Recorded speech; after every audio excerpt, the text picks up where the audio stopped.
Okay, so picture this. We are right in the middle of one of the greatest stories ever told, the Exodus from Egypt. You've got epic plagues, a super stubborn pharaoh, a whole nation just on the edge of freedom. And then the Torah hits the pause button. Right in the middle of all the action, it stops to give us what feels like a completely random detail about Moses. And you have to ask why. Why this detail and why right now?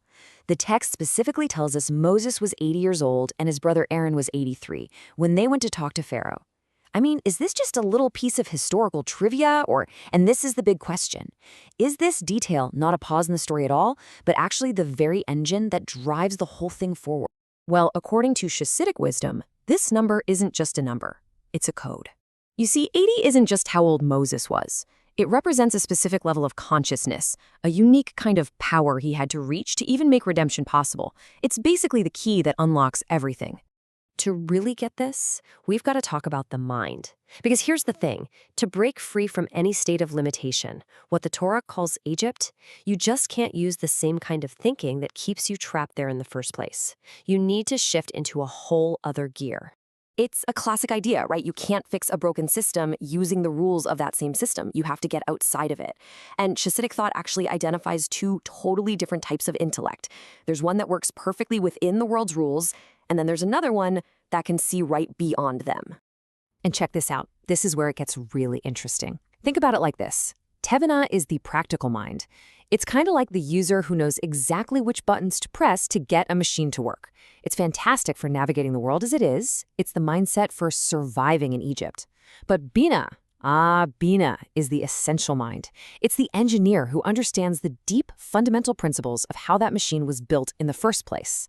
Bina doesn't just play by the rules, it gets the reality behind the rules. It's the mind you need for leaving Egypt. And that is the secret of the number 80. You see, the number 70 represents the completeness of our natural world. 7 days of the week, 7 fundamental emotions. So reaching 80 is like graduating to the next level. It's accessing this 8th dimension, Binah. This was the massive intellectual breakthrough Moses had to have. He couldn't just out-negotiate Pharaoh. He had to operate from a reality where Pharaoh's power was, frankly, completely irrelevant. Okay, so this powerful mind, this Binah, is the key. But where in the world does it come from? I mean, it doesn't just show up out of nowhere. Moses had to tap into something much, much deeper, something ancient. The sources actually point to 2 incredibly deep wells of this power, his unique spot in his family tree and his connection to the very founders of his people. Let's break that down, because it's fascinating. So, first off, Moses was the 7th generation from Abraham. Now, in Jewish thought, there's this idea that all 7ths are cherished. Think about the 7th day, Shabbat. It's not just a day off. It's considered a taste of a higher reality, a whole different dimension of total freedom that goes beyond the physical grind of the work week. So as the 7th, Moses was basically hardwired with this energy of transcendence. But wait, there's an even deeper source, the early forefathers. We're talking Abraham, Isaac, and Jacob. They represent a level called Keter, which means the crown. This is the essential root of the soul itself. It's a raw, simple connection to the divine that exists before logic, before intellect, even before Bina. It's just pure essence. And that was the ultimate power source Moses was plugging into. I know. These ideas can feel a little abstract, a little up there. So let's bring it down to earth with a couple of stories that make this stuff incredibly real and human. There's this famous story about the Baal Shem Tov, the founder of the Hasidic movement. He once saw this simple, uneducated man standing in a field. The man was desperate to pray, but he couldn't read the words. So he just cries out to God, and he says, "Look, I don't know the prayers, but I know the letters of the alphabet. I'm just going to say the letters, and you know everything. You put them together to make the beautiful prayers." And the Baal Shem Tov said later that this simple, heartfelt prayer, it pierced all the heavens. And that right there, that's the power of Keter.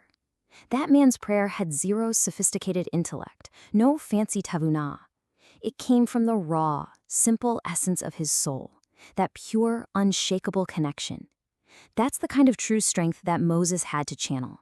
Now let's jump to a more modern story. A man, he's about to turn 80, and he goes to see the Lubavitcher Rebbe, and he's just feeling totally dejected. He says, "My productive years are over, I just don't have the strength to start anything new." The Rebbe just smiled and told him, "You've got it all wrong. The Torah says at 80, one attains Gevurah, strength. But it's not talking about physical strength. You finished your 70 years of working in the world. Now, at 80, you get access to a new, higher spiritual strength, the power of Bina." Well, that man left the room and went on to found a massive educational institution that is still thriving today. 80 wasn't his end. It was the beginning of his real legacy. Okay, so this is some fascinating history, some really deep philosophy. But what does it have to do with us, right here, right now? Well, this wisdom isn't just about Moses. It's a roadmap for our own lives. You know, we all have an Egypt. It's not someplace on a map. It's a state of mind. It's that limiting belief you can't shake, that habit you're stuck in, that fear or anxiety that just keeps you feeling trapped. So take a second. What's yours? The amazing thing is, this story hands us two powerful keys for our own liberation. First, remember your root, your Keter. Deep down at your absolute core, you have this essential divine spark that is totally untouchable by any external problem. And second, activate your higher mind, your Bina. Don't just get stuck in the weeds, in the practicalities of the problem. Use deep thought, deep contemplation to access a higher perspective. So here's something you can try like today. The next time you feel stuck in your own personal Egypt, just take 1 minute. Seriously, just 60 seconds. And in that minute, don't think about the how of the problem. Instead, meditate on the why. Connect to the deeper purpose, the essential goal that's sitting just beyond the immediate obstacle. That is you activating your Binah. Because in the end, the secret of the 80-year-old revolutionary is really this: real freedom, true redemption. It doesn't happen when our circumstances change. It happens when our consciousness does.